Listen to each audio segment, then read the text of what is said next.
What's swinging, everybody? Wargaming guy here. Today, I'm gonna be showing all you wargamers how to make some awesome scratch-built wood bases.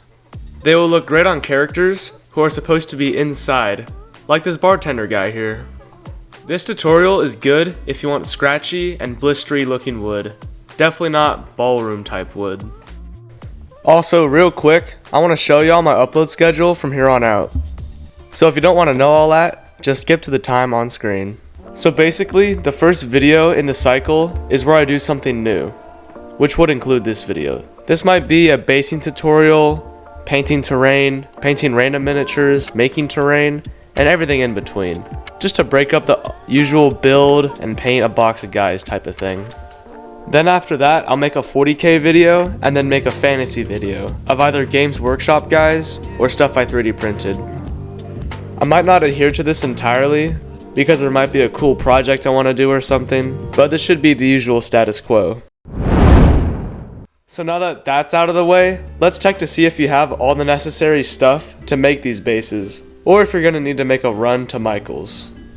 You're going to need some spare cardstock, a couple decently sharp toothpicks, a few tubes of super glue, a sharp hobby knife, pliers for model kits, and some sort of wire brush. All of these tools are extremely cheap, and chances are you likely have this stuff in your house, or if you're moderately experienced in basing. Let's start off with cutting out some of that cardstock to fit on the base.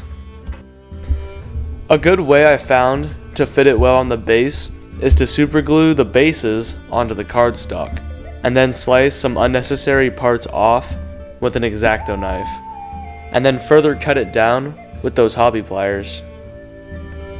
It could look a little hexagonally at times, so pushing it against your desk makes it a little more round, but sandpaper would probably also work, but I haven't tested it, so maybe you should give it a go. The next part's a little harder, so you gotta lock in really quick.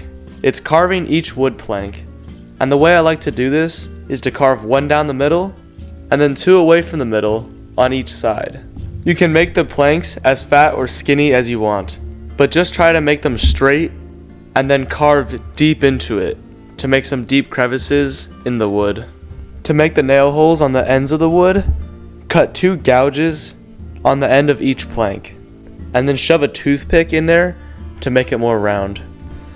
Now it's time to add some texture, and I like to attack it with a wire brush for a while, in an up and down sort of motion, and then use an X-Acto knife to make even deeper gouges, but this time making them every which way on the wood.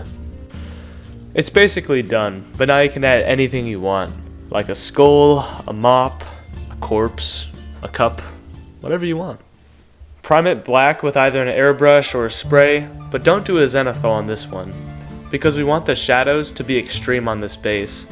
Otherwise, in the crevices it'll be white, and then you would have to go over it manually with a black, and there's really no point since the zenithal doesn't add anything to this base. And painting the bases is light work.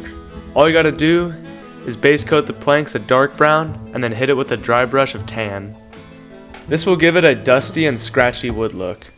And boom, you got some banger wood bases for whatever crazy thing you're doing next. You could also use this method for making terrain for the interior of a building, for example, which you would just have to do on a much bigger scale. But that's it for me. Have a good one, y'all.